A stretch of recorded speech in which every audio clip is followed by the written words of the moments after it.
Dans cette vidéo, nous allons voir comment utiliser les formules de trigonométrie pour calculer la longueur d'un côté dans un triangle rectangle.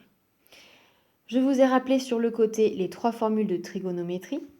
Je vous rappelle que le cosinus d'un angle aigu alpha est égal à la longueur de son côté adjacent divisé par la longueur de l'hypoténuse.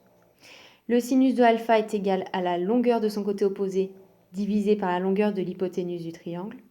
Et la tangente de alpha est égale à la longueur de son côté opposé divisé par la longueur de son côté adjacent.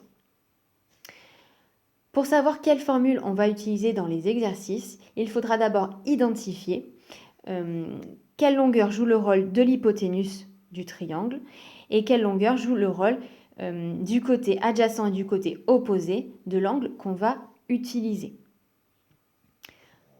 Dans mon exemple, ABC est un triangle rectangle en B. Je recherche la longueur AC.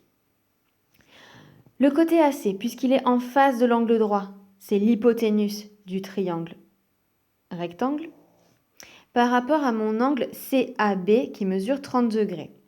Le côté AB est le deuxième côté de l'angle, c'est donc le côté adjacent à l'angle CAB. Le côté BC qui est en face de l'angle CAB est le côté opposé à mon angle.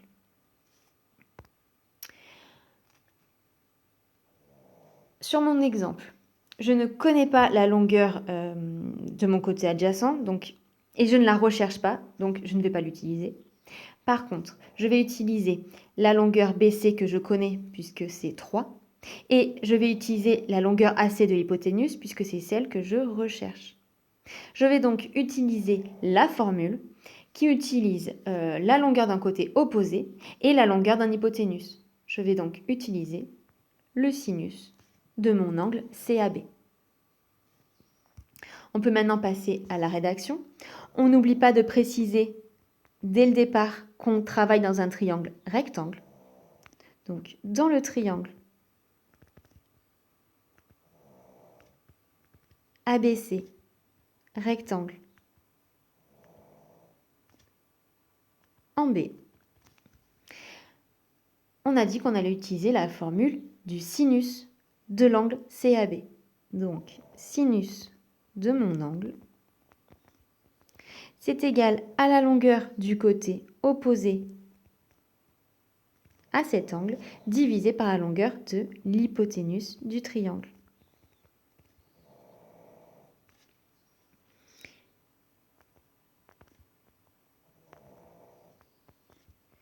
Dans mon triangle, on a dit que la longueur du côté opposé à CAB, c'est donc la longueur CB,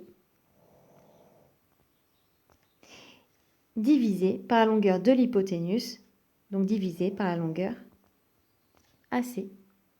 Je peux maintenant remplacer avec les mesures qu'on me donne dans mon énoncé.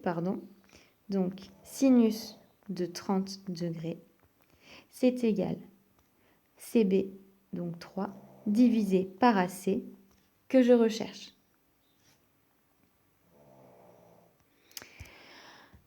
Maintenant, pour calculer la longueur AC, je rajoute ceci. Pour vous montrer qu'en fait, là, j'ai une égalité de fractions. Donc, je vais pouvoir utiliser mes produits en croix pour calculer la longueur AC. Donc, les produits en croix que je vais utiliser ici pour me donner que AC est égal à 3 fois 1 divisé par sinus de 30.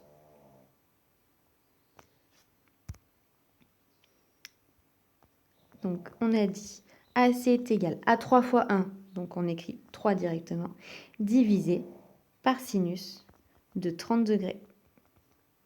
Hop. On prend la calculatrice et on trouve que AC est égal à 6. Attention quand vous utilisez votre calculatrice, parce qu'il y a deux erreurs qui reviennent souvent. Déjà, on avait dit dans le début de la leçon qu'il ne fallait pas écrire sur la calculatrice le symbole du degré. Donc, on va simplement écrire sinus 30 sur notre calculatrice avant de valider le calcul.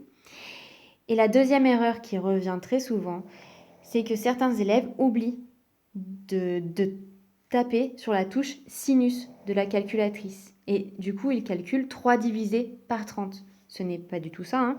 Donc attention, sur votre calculatrice, vous tapez bien 3 divisé par sinus de 30 sans le symbole degré.